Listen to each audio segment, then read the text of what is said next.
Hi everyone, welcome back to my channel. আজকে ছোট্ট একটা ভিডিও নিয়ে আপনাদের মাঝে চলে আসলাম।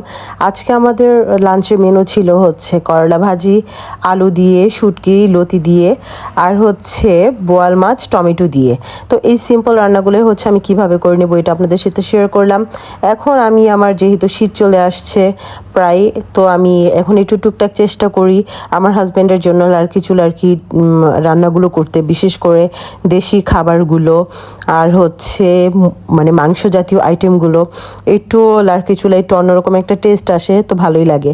আমার রান্না করতে করতে বারান্দা দিয়ে এত সুন্দর একটা ভিউ, আপনি চিন্তা করেন, ছোট্ট একটা লেক, মাঝে মাঝে আবার নৌকাও চলে, মানে দেখতে অসাধারণ লাগে, মনটা খুবই একদম উৎফুল্ল হয়ে যায়, সত্যি কথা। আর এই জন্য আসলে এই পরিবেশটার জন্য আমি একদমই বোরিং হই না। আর এখানে আমি খুব চেষ্টা করে ভাঙতে পারতেছিলাম না, রাজু আমাকে অনেক হেল্প করছে এটা ভাঙার জন্য।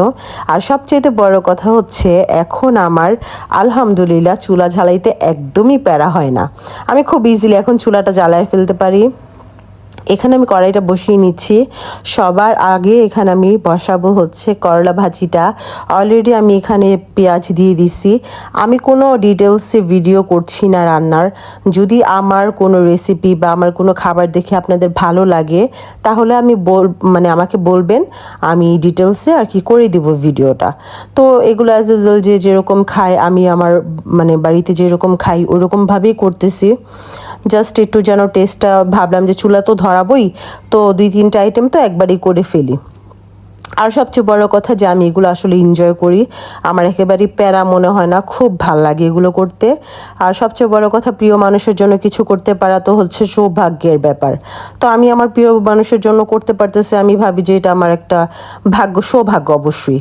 তো এই আর কি, আমরা একটু এরকম সবুজ সবুজ খাই করলা ভাজিটা। তো এটা আমি নামিয়ে নিলাম। এরপর আমি এখানে বসাবো হচ্ছে আর পেঁয়াজ দিয়ে দিছি। এখানে আমি রান্না করছি আপনার হচ্ছে বোয়াল মাছটা। তো বোয়াল মাছটা এখানে বসায় নিলাম, আদা রসুন দিয়ে দিয়েছিলাম। মানে যতটুকু আমি সবসময় চেষ্টা করি যে হালকা মশলা আর কি আমার ঘরের সবাই পছন্দ করে, কারণ তাতে আমার মনে হয় কি যে মাংসের বা মাছের ফুল টেস্টটা আর কি থেকে যায়। এক্সট্রা মশলা আর কি যতটা পারি আর কি কম দেওয়ার চেষ্টা করি। এখন কে কীরকম খায় আসলে তো জানি না, আমরা এরকম খাই সেটাই আর কি বলছি। তার মানে এই না যে আমাদের ঝাল হয় না, আলহামদুলিল্লাহ আমরা মিডিয়াম ঝাল খাই, সেটা কাঁচামরিচের ঝাল অবশ্যই।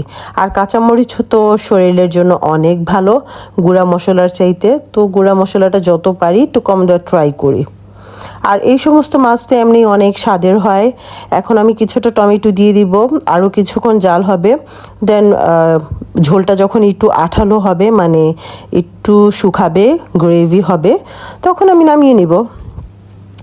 তো এই সমস্ত খাবারের সাথে যদি একটু ভাত না হয় তাহলে কিন্তু ভাল লাগে না, যতই ডায়েট করি।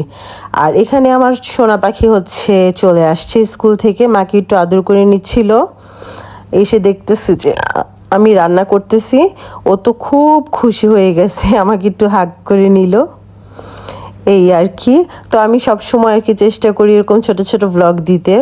তো একটু আজকে লেট হয়ে গেছে। এখানে আমি শুটকিটা বেটে নিয়েছি, কারণ আমি সব সময় চেষ্টা করি শুটকিটা বেটে নেওয়ার জন্য। রাজু অনেক সেনসিটিভ, দেখা যাবে দাঁতের নিচে যদি ওর কাটা পড়ে তাহলে ও খাবে না, তো এটা আমার একেবারেই ভাল লাগবে না। তো আমি ওর জন্য সবসময়, ওর জন্য কষ্ট না হয়, আমি শুটকিটা একটু বেটে নিই পাটা পুতায়। আর এখানে আমি শুটকি দিয়ে লতিটা রান্না করব। অনেক দিন পর এই রান্নাটা করতেছি, অনেক দিন বলতে অনেক দিনই, হয়তো বা বছর হবে। লতিটাকে হালকা একটু আমি ভাপ দিয়ে নিয়েছিলাম, ছোট্ট একটা ভাপ দিয়ে লবণ দিয়ে পানিটা ফেলে দিছি, তো কালারটা খুব সুন্দর থাকে। আমি ফার্স্টে লতিতে খুব অল্প তেল দিছি। আমি জানতাম যে শুটকি থেকে একটা তেল বের হয়, কিন্তু ওই তেলটা একটু বেশি বের হয়েছে এই শুটকিটাতে, আমি বুঝলাম না কেন। বাট রাজু বলতেছে যে এই শুটকির মানে তেলটা বের হওয়ার জন্য নাকি ওর কাছে আরও বেশি মজা লাগছে।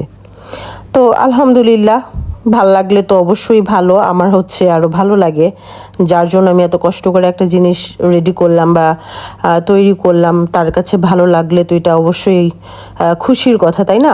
আর করলা ভাজিতে আজকে আমি দিছি হচ্ছে একটু চিংড়ি মাছ, দেশি চিংড়ি দিয়ে আর কি করলা ভাজিটা করছি।